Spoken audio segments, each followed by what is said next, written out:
So, good morning, all.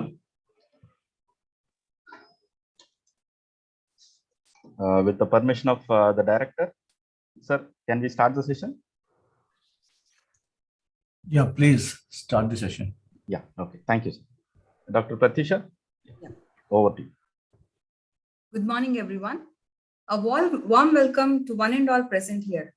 On behalf of Department of Civil Engineering, NIT Andhra Pradesh, I welcome you all for the inaugural function of 5-day virtual GIAN course on risk and life cycle assessment of engineered nanoparticles in the environment.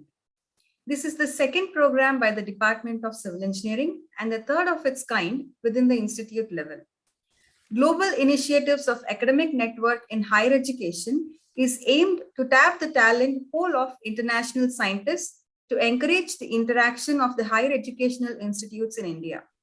This is an effort to augment the country's academic resources and elevate India's scientific and technological capacity to global extent. These 5 days GIAN course on risk and life cycle assessment of engineered nanoparticles in the environment helps to preview the best international experience into our education system and enables the interaction with best academic experts and also share their experience and exercise to motivate people working on relevant areas in our country. Now I welcome Professor Dinesh Shankar Reddy, Registrar in Charge, to give an overview about the institute to the gathering. Thank you, Pratisha.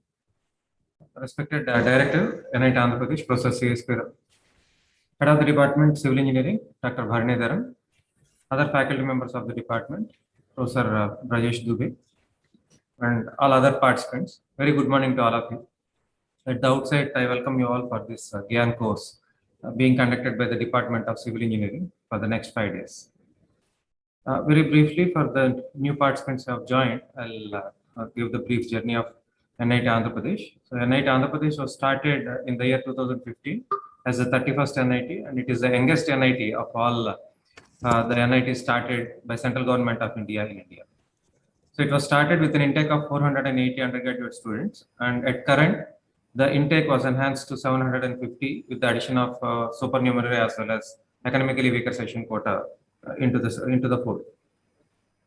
So all 750 undergraduate students are distributed across 8 disciplines of engineering.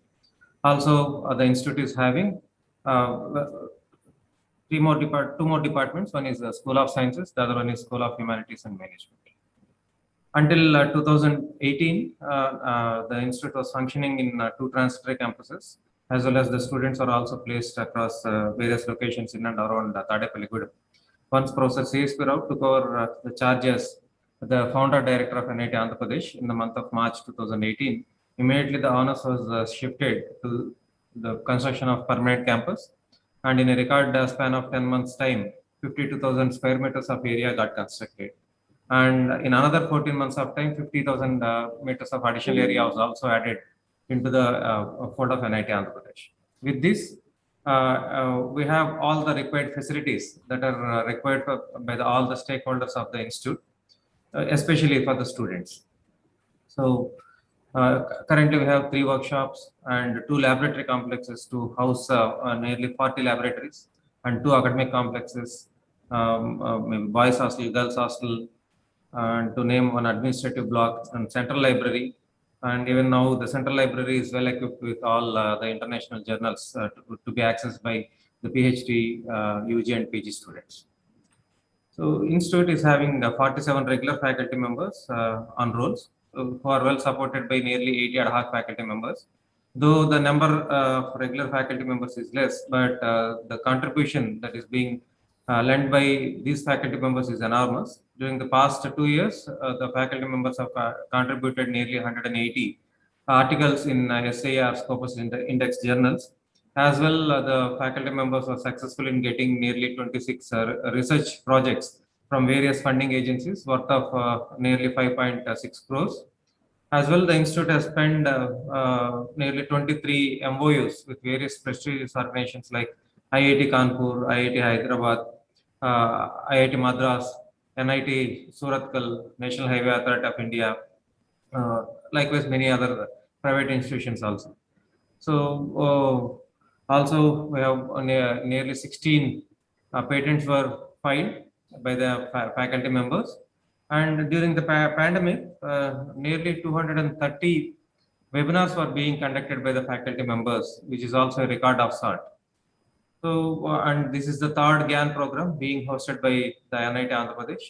And also we are very regular in conducting many faculty development programs for, in order to enhance the knowledge of the in and around faculty members as well as faculty members working in various private institutions in India. So also the institute is ranked second in NITs in terms of providing placements to its students. Consistently, the institute was providing 85% of the placements, and this year already the institute has succeeded in providing 100% of the placements to its students with an annual CPC of 8.5 lakhs. As well, the highest package for this year remains is 32 lakhs per annum. So for next 5 years, Institute is focusing to have few centers of excellences. Already, with the support of Department of Electrical Engineering, the Institute has got one research technology hub in the domain of renewable energy worth of 7.15 crore, wherein 5 crore was sponsored by Department of Scientific and Industrial Research, and the matching grant of 2.15 crores was being sanctioned by the Institute.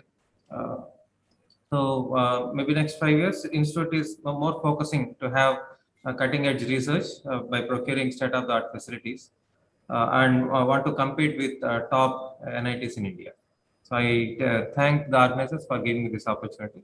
I congratulate the coordinator for the success of this particular course. Thank you. Thank you, sir. Now I call upon Dr. Vinod Kumar Raja, GIAN Coordinator, NIT Andhra Pradesh, to brief about GIAN initiatives. Thank you very much, Dr. Pradiksha. Respected and our beloved director, Professor CSP Rao, the director of NIT Andhra Pradesh. Respected registrar, Professor Dinesh Shankar Reddy.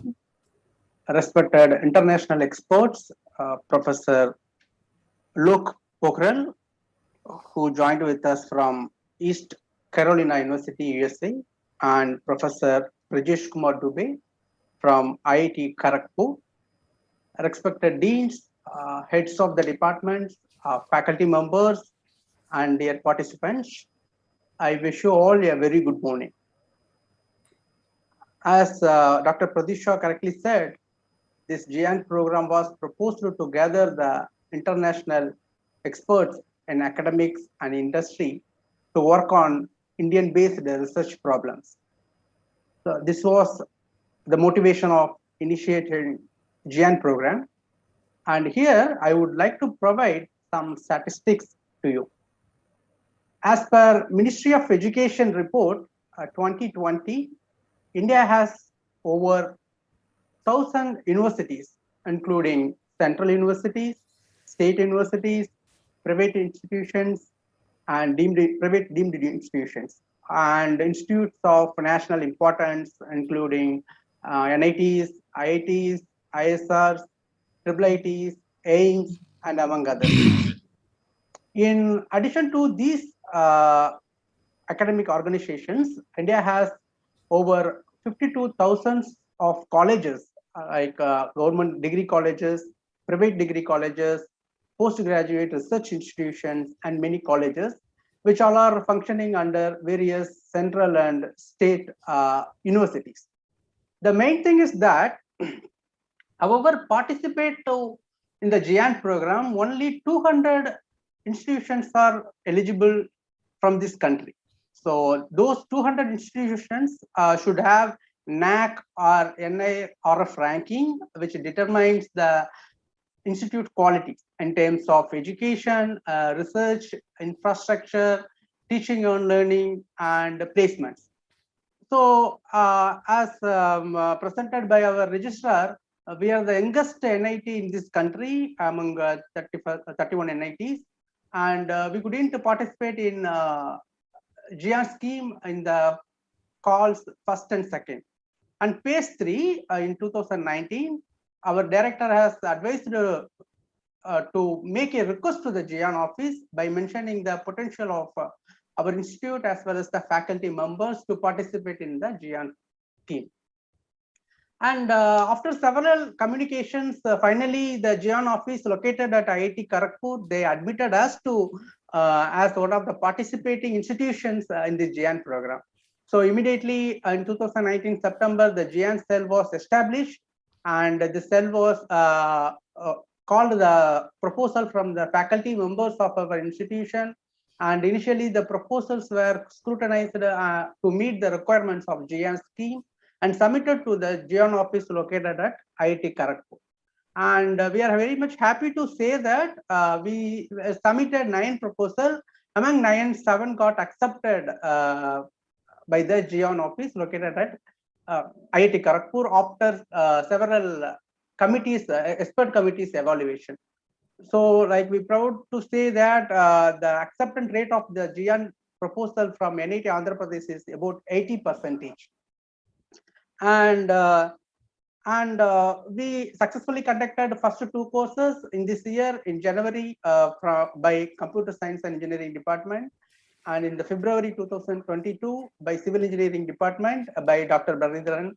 And now we are conducting the 3rd course being coordinated by internal faculty member, a course coordinator, Dr. Bharanidharan, with foreign expert Professor Lok Pokhral from East Carolina University, and with Professor Prajesh Kumar Dubey, IIT Kharagpur, who visited already our campus in 2020 on risk and life assessment of engineered nanoparticles in the environment.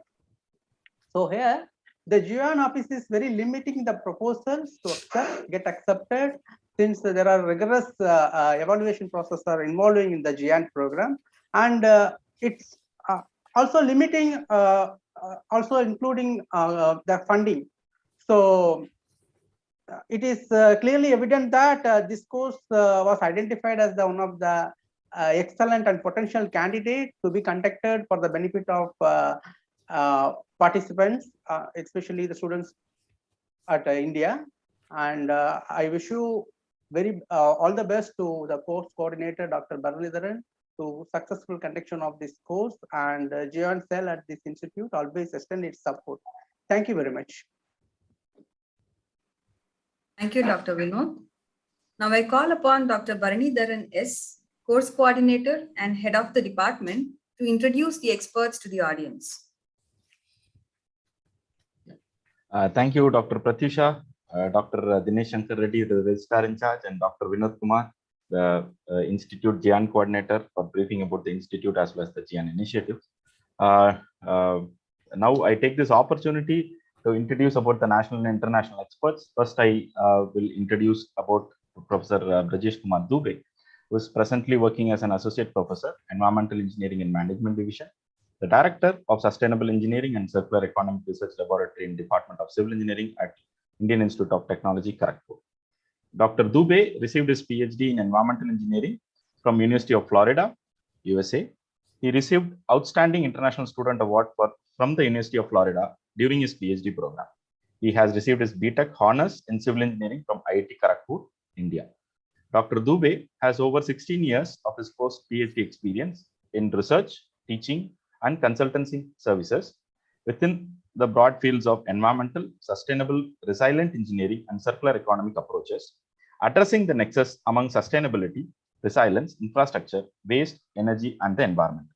His research expertise includes life cycle assessment and techno-economic assessment of emerging next-generation technologies for solving sustainability challenges related to energy systems, built infrastructure, and processing and manufacturing. And then it also extends to decarbonization of the urban infrastructure, but not limited to fate of emerging contaminants in environmental aspect. He has done extensive research about the fate of emerging contaminants, especially in aquatic environment. Dr. Dubey is the author of more than 250 publications, which includes 115 journal papers, 4 edited book conference proceedings, 25 book chapters, and 27 full conference papers, with H index of 36, I-10 index of 74, and with over of more than 4,250 citations. Dr. Dubey has served or currently serves as an associate editor or editorial board member for 5 different journals, including AAC, that is Journal of Hazardous, Toxic and Radioactive Waste, International Solid Waste Association, Journal of Waste Management and Research, the Journal of Sustainable Circular Economy, Journal of Air and Waste Management Association, and Frontier Journal of Environmental Engineering and Science, and expert opinion on environmental biology. Now, I take this opportunity to call upon Professor Dubey to introduce about the course. Over to you, Professor Dubey. Thank you. Thank you, Dr. Barney. Good morning. Good morning, everyone. Good morning, Professor Rao, Honorable Director, Dr. Raja, Dr. Reddy, Professor Pokhrel from USA, and of course, Dr. Barnidharan, Dr. Jayanti. So thank you. Thank you for organizing this course. And I'm really happy that this course is being offered from NIT Andhra Pradesh. I did visit your campus in 2020, and I really like the guest house. So I'll probably like to go there again. So to spend some time at the guest house. It's one of the best guest house I have seen in different institutes in the country. So let's get to the introduction to the course. So again, welcome to all the participants who are taking this course. It's good that you have decided to take this. This is a very important topic. As you know that engineered nanoparticles are being used quite extensively. Like we have more than 3,000 consumer products now, which are being used on daily basis, not globally as well as in India. So when we use all these engineered nanoparticles, they are man-made particles, isn't it? They're engineered, they are man-made. So what will happen to it when it gets disposed into the environment at the end of its life? Or even during the process, during the manufacturing as well, you will have production of wastewater. You will have the waste, which will have these nanoparticles in it. So when they go into the environment, what can potentially happen to that? And what is the risk associated with it? So fate basically tells you that what is going to happen with it. Transport, like how it will move in different environmental systems. And while it is moving in different environmental systems, what kind of exposure level we are going to expect in terms of concentration that will show up in, say, subsurface soil, in top layer of soil, in potentially in groundwater or surface water. And when we consume these, like either in the source of drinking water or even from wastewater sludge, when it goes to the agricultural field, uptake in different plants, uptake in the food system. So this engineered nanoparticle can come back to our like water, soil, food, and we can get exposed to it. So in this particular course, we'll try to understand that, like what is the real risk, how to do the risk assessment, how the risk assessment is different as compared to ionic counterpart. And right now, a lot of research is being done over last 10, 15 years. In fact, Dr. Lok Pokhrel is one of the first person who did extensive work in this area. And I'm really happy to say that he's the first PhD student that I have guided. So he was my PhD student when I was working in US, and Bernie did postdoc with me. So I have it's a proud day for me that my PhD student is an external expert. My postdoc is coordinating this course. So it's really so happy for a little bit senior, I will say, because I have some gray hair now. So a little bit senior faculty in the system. So we will be, I'm really, I can assure you that for the participants that you will enjoy the course. Locke is wonderful. He's a very strong researcher, and he will share his expertise. So as I will bring in my expertise in terms of how to do risk assessment, how to do life cycle, and then Bernie will also, he has done, his PhD is on nanoparticles too, and his postdoc was related to nanoparticle at IIT Kharagpur. So again, welcome to this course. Thank you, Bernie, for putting this together, and I really congratulate you that like you got the approval from the GIAN program, and I welcome all the participants. Thank you. Thank you, Professor Dubey. So now I take this opportunity to introduce Professor Lok Pokhrel for the audience. Professor Lok Pokhrel is Assistant Professor in the Department of Public Health and Department of Health Education and Promotion at East Carolina University. Prior to joining ECU, that is East Carolina University, Dr. Pokhrel served as an Assistant Professor in the Division of Environmental Health at Temple University, Philadelphia. He completed his Doctor of Philosophy in Environmental Health with a concentration in nanotoxicology and risk assessment from East Tennessee State University. Dr. Pocriel completed his postdoctoral fellowship at United States Environmental Protection Agency, that we call it as USEPA, the National Health and Environmental Effects Research Laboratory in Cornwallis or GIAN. Dr. Pocriel is trained as a toxicologist and risk assessor. He has received several awards and has served as judge in local and national conferences and serves as an expert reviewer for over 24 international journals in this field. Dr. Pocriel directs the Pocriel Nanotechnology and Health Lab at PHNL, that is the Nanotechnology and Health Lab. The research is focused mainly on sustainable development of nanotechnology-based projects to solve imminent public health concerns, including Zika virus disease, microbial resistance, water quality issue, and cancer. Also, understanding environmental health and safety of the engineered nanomaterials and nano-based products through toxicity and risk analysis. So now I call upon Professor Pocriel to address the audience. Thank you, Dr. Barindaran. Can you hear me? Yes, Pocriel, I can hear you. Thank you, sir. Good morning, everyone. Respected Professor Rao, Professor Reddy, Professor Raja, Dr. Brajesh Dubey, GIAN coordinators, Dr. Raza and Dr. Barindaran, faculty colleagues, student participants, scientists and experts. It is my pleasure and privilege to be able to join this program, and thank you, Dr. Barindaran, for the invitation to be the part of this program. So what I would like to talk to you briefly about is the significance of the course. I know Dr. Dubey and Dr. Barindaran and Dr. Pratyusha has already mentioned a lot about this course. So I would stress upon nanotoxicology in particular. Nanotechnology, as we all may know, is relatively a new field of science that deals with the development and applications and implications of nanomaterials. And to understand their implications, we have to rely on nanotoxicology. And nanotoxicology in itself is relatively a new science too. And it embraces new developments in toxicology, including the applications of systems biology approaches with which to model and predict changes caused by nanomaterials in the living system. Most importantly, nanotoxicology can be viewed as interdisciplinary, and a comprehensive understanding of nanobio interactions can only be obtained through a combination of different perspectives, as well as disciplines found in chemistry, physics, molecular biology, immunology, pharmacology, computational sciences are at the forefront these days, and so forth. Continuous communication and collaboration across scientific disciplines is therefore critically important if we are to grow nanotechnology towards the sustainable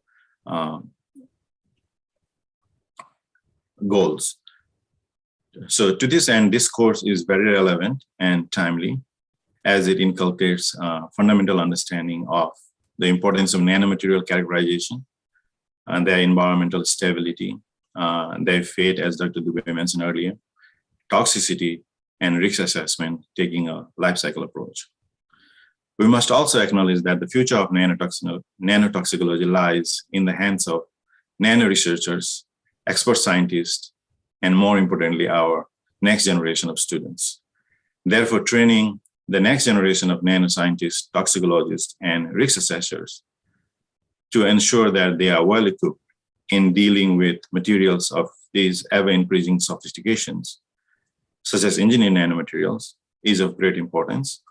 I hope the participants of this course will find the course useful as they embark on understanding the health and safety aspect of nanomaterials. So with that, I take this opportunity to welcome everyone to this course and hope to have engaging discussions throughout the course and beyond. Thank you and wishing you all the best.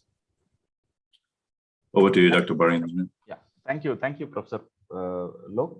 And then now over to Dr. Pratyusha. Dr. Pratyusha, kindly unmute yourself. Thank you, Professor Brajesh, Dr. Lok, and Dr. Barindaran. Now I invite the Chief Patron, Professor CSP Rao, Director NIT Andhra Pradesh, to deliver the presidential address. Oh, thank you, Patricia. I welcome you all for this GIAN program on risk and life assessment of engineered nanoparticles in the environment. I thank Dr. Brajesh Dubey, Professor Brajesh Dubey, and Professor Lokar Pokhriyal for presenting themselves here today to deliver the most important contents of this program. I think you are the people who are working in nanoparticles and their environmental effects. I think this is really a value addition to this program. At the outset, I congratulate the Department of Civil Engineering, particularly Professor Bharanidharan, for having taken up this kind of important topic under GIAN program. I think now civil engineering is conducting, I think this is a series, the second or third GIAN program being conducted by civil engineering department. And I told you that how we enter into this GIAN program by Dr. Vinod Kumar Raja. And I congratulate all the people from the institute, and I thank all the people who are giving their lectures, and thank all the people who are attending this program. Definitely you get the benefited because of the presence of the experts here. Professor Brajesh and Dr. Pokhriyal, as I understood that, including Bharanidharan and Dr. Pokhriyal are the students of Brajesh Dubey, and they have been working in nanoparticles and I know the nanoparticles and their applications from mechanical engineering point of view, because we have developed several materials, metal matrix composites using nanoparticles. At that time, we used to produce nanoparticles by ball milling. I can say that my bad experience also while ball milling boron nitride with the tungsten balls, a big explosion took place in our laboratory at NIT Warangal. So I was very much afraid of further producing the nanoparticles in the laboratory. Later on, we have been procuring the nanoparticles from the outside, but the certification is a problem. If I purchase nanoparticles, they give 99% or 97% guarantee, but that guarantee is not being issued. How to check also, we don't know, because we don't have proper instrumentation. Instrumentation is very important to check the properties of nanoparticles. We all know that the nanoparticles gives best size effects. Because of that only, their applications are very many in engineering.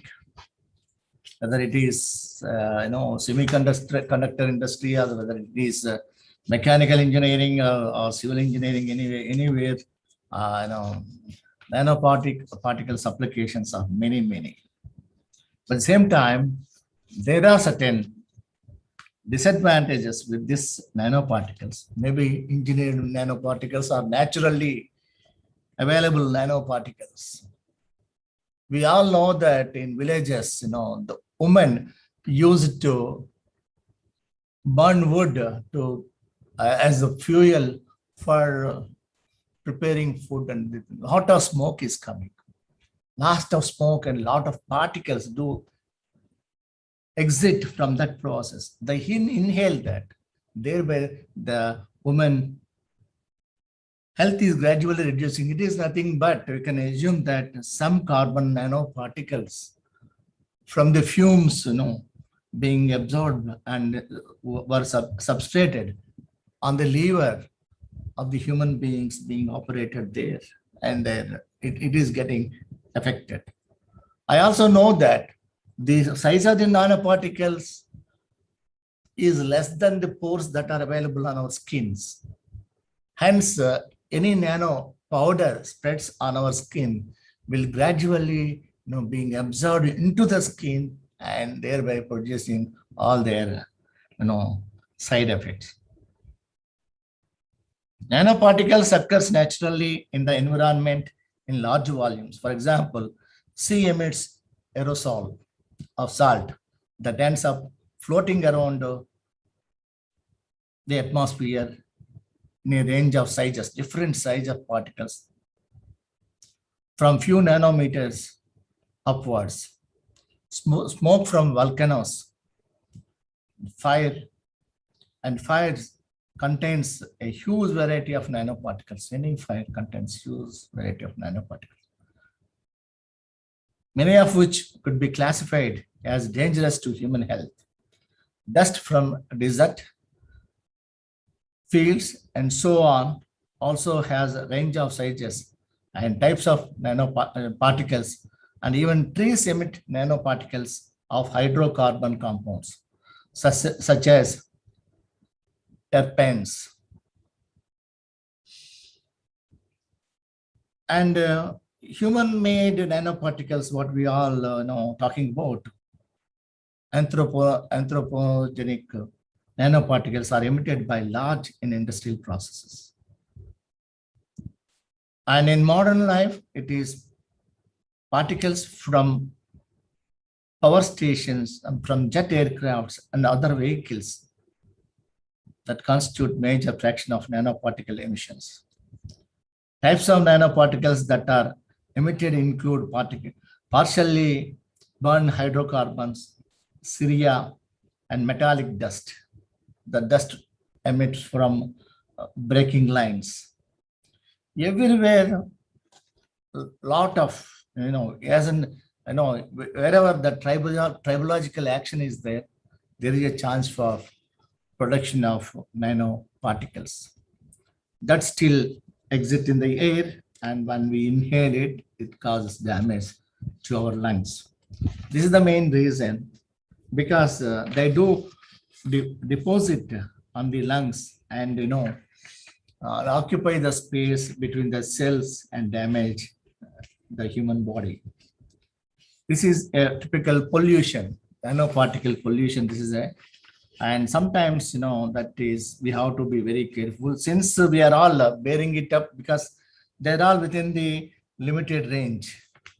Hence, though this kind of pollution is existing, we are not much bothered about that. Understanding the relation between the nanoparticles and the environmental forms an important area of research. I request the experts to focus on this. There are several mechanisms by which nanoparticles are believed to affect the environment negatively. There are some typical scenarios that exist.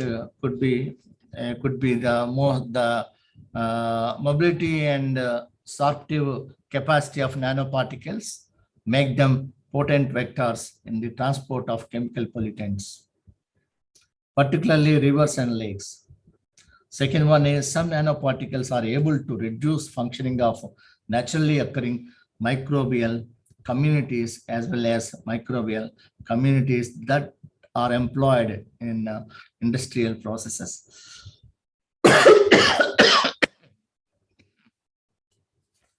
There are several health effects of nanoparticles by e-cigars or tobacco cigars. Several, they are directly, affecting the health of the human body.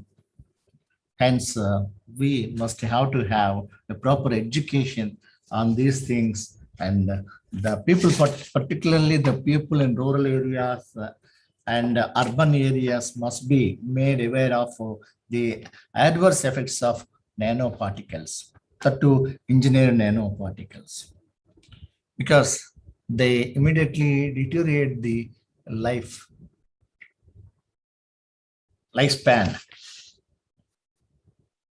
On the other hand, we have several advantages of nanoparticles, because nanoparticles produce excellent properties that enhances. Suppose if the nanoparticle based composite is made, the composite strength is increased beyond the original strength of the metal.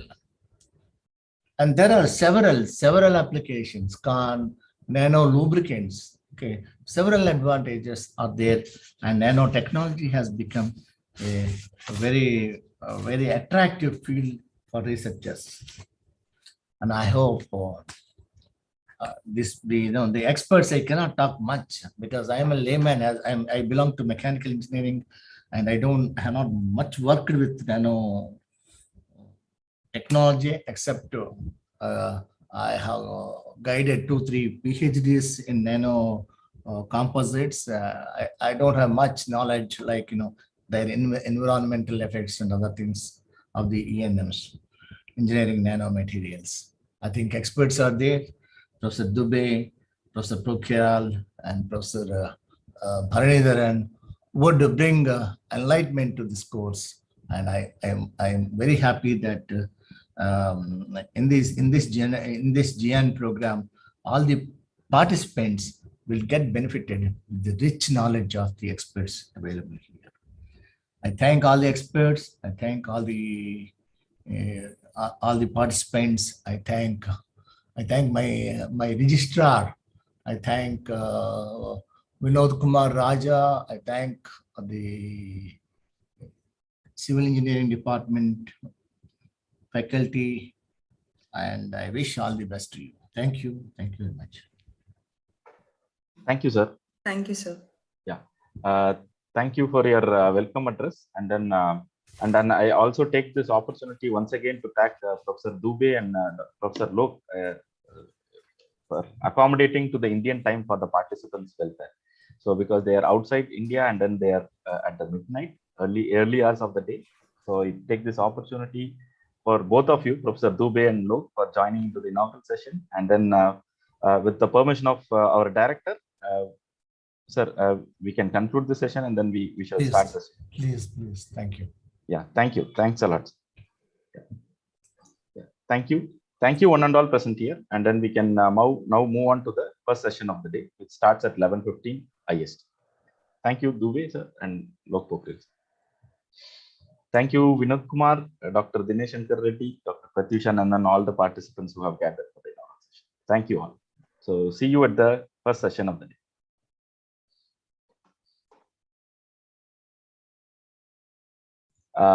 Professor Lok, yes, Lok. Okay.